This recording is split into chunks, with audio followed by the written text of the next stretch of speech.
Stephen Munyakho, now known as Abdul Karim, convicted of murder in Saudi Arabia, is sure of staying alive for the next year after the Kenyan government successfully negotiated an extension of the date when he was supposed to be executed.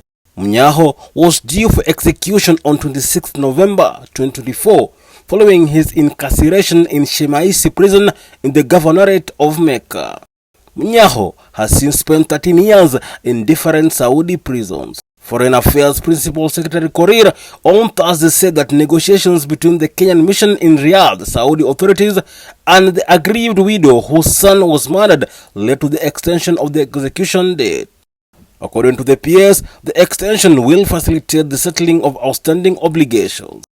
I am pleased to inform that after strenuous negotiations between our mission in Riyadh, Saudi authorities, and the widow, the impending execution of judgment against Stephen Munyakho, due on November 26, 2024, has been postponed for another 1 year to allow parties settle outstanding obligations, the PS wrote.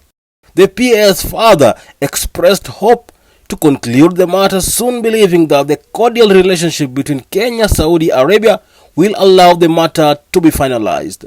The 50-year-old was working in Saudi Arabia when he got involved in a fight with a colleague identified as Abdul Halim Mujahid Makrad Saleh, a Yemen national, on April 9, 2011.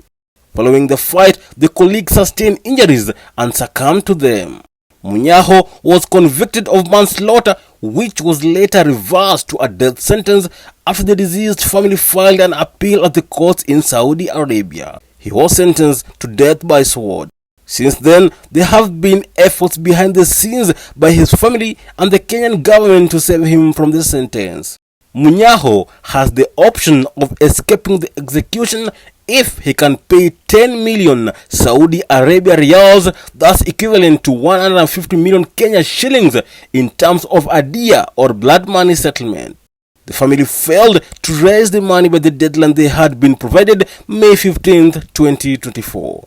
These include a reduction on his sentence, transferring the case back to Kenya, or negotiating an out-of-court settlement between the two families, which would likely involve financial compensation. For more news and updates like these, like, comment and subscribe to our YouTube channel.